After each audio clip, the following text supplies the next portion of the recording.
England की राजगद्दी साल 1509 से लेकर 1547 तक हेनरी के हाथों में हुआ करती थी। राजा हेनरी की कई पत्नियां और एलिजाबेथ व मैरी नामक 2 बेटियां थीं। इनमें से मैरी राजा की पहली पत्नी की बेटी थी। राजा हेनरी को मैरी ज्यादा पसंद नहीं थी, इसलिए वो उसके साथ बुरा व्यवहार करते थे। मैरी महल के नौकरों के साथ महल का काम करती थी।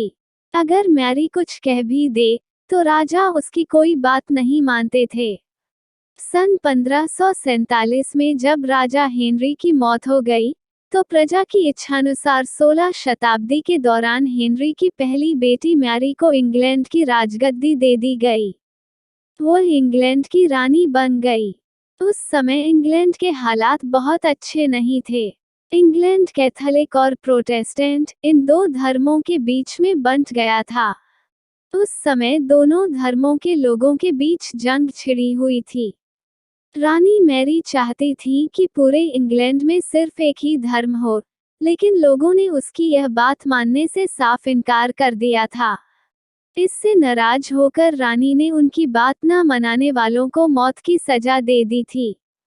वो ऐसे लोगों को जिंदा भी जला देती थी। रानी मैरी की इस क्रूरता की वजह से इंग्लैंड के लोग उससे नफरत करने लगे। ऐसा भी कहा जाने लगा कि रानी मैरी कुंवारी जवान लड़कियों के खून से नहाती थीं। उसका मानना था कि उनके खून से नहाने से वह ज्यादा दिनों तक जवान रह सकती हैं। कुछ सालों बाद रानी मैरी ने शादी कर ली और कुछ समय बाद इंग्लैंड में एक खबर आई कि रानी मैरी गर्भवती हैं और जल्द ही उनके राज्य को उनका नया राजा भी मिल जाएगा। इस बात से हर सभी खुश हुए, लेकिन उस समय रानी मैरी के साथ बहुत ही अजीब घटना हुई। उनके गर्भ से किसी भी बच्चे का जन्म नहीं हुआ, बल्कि कुछ ही महीनों के बाद रानी मैरी का पेट फिर से सामान्य हो गया।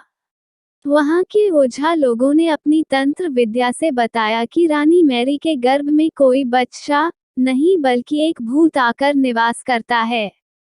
कुछ समय बाद फिर रानी मैरी के गर्भ में वही भूत आकर रहने लगा और वह फिर से गर्भवती हो गईं।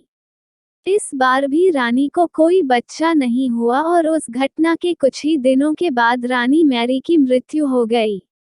इसके बाद मैरी की छोटी बहन एलिजाबेथ को इंग्लैंड की राजगद्दी पर बैठाया गया और एलिजाबेथ इंग्लैंड की नई रानी बन गईं।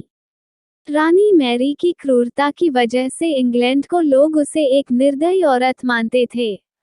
वहीं, जब उसके गर्भ में बच्चे की जगह एक भूत का निवास होने लगा, तो लोगों ने उसे शापित भी करार दे दिया और इसी वजह से उसे लोगों ने ब्लडी मैरी का नाम दिया। कहानी से सीख। ब्लडी मैरी की कहानी हमें यह सीख देती है कि अपने निजी विचारों व सोच को लेकर दूसरे लोगों पर दबाव नहीं बनाना चाहिए। शांति और करुणा से लोगों का ख्याल रखना ही मनुष्य का धर्म है। तो दोस्तों, वीडियो पसंद आई हो तो वीडियो को लाइक और चैनल को सब्सक्राइब जरूर करें। धन्यवाद।